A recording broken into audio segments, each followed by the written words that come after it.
اپنے محبوب نبی صلی اللہ علیہ وسلم کے انداز کو جب کوئی غریب دربار رسالت میں حاضر ہوتا ہے تو اسے مال اور نوکروں سے نوازا جا رہا ہے، دوسری طرف اپنے دل کے ٹکڑے سیدہ فاطمہ بطول کے مطالبے پر انہیں وظائف پڑھنے کا درس دیا جا رہا ہے۔ یا رسول اللہ، آپ کی ان اداؤں پر ہمارے ماں باپ قربان ہوں۔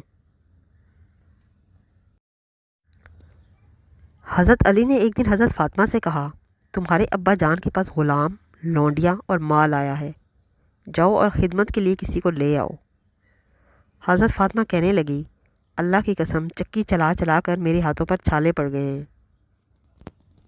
چنانچہ حضرت فاطمہ اپنے ابا جان کے پاس آئی اور پوچھا، بیٹا کیسے آنا ہوا؟ حضرت فاطمہ نے کہا، ابا جی بس سلام کرنے آئی تھی۔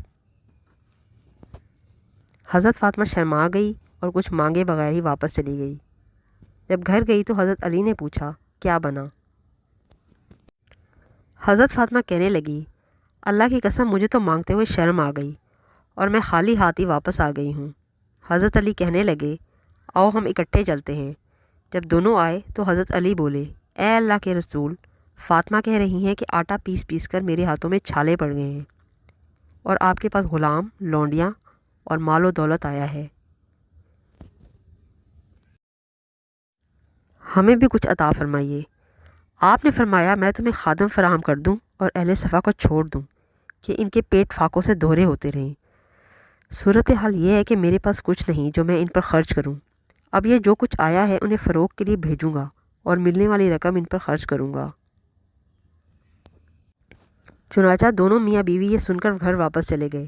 اللہ کے رسول حضرت علی کے گھر گئے تو دیکھا کہ حضرت علی اور حضرت فاطمہ کا بستر بڑا چھوٹا ہے، اوڑھنے والی چادریں بھی چھوٹی ہیں۔ آپ نے ان دونوں کو ہر نماز کے بعد 10 بار سبحان اللہ، الحمدللہ، اللہ اکبر کے کلمات بتلا دیے اور جو کچھ مال تھا وہ صفا والوں کو دے دیا۔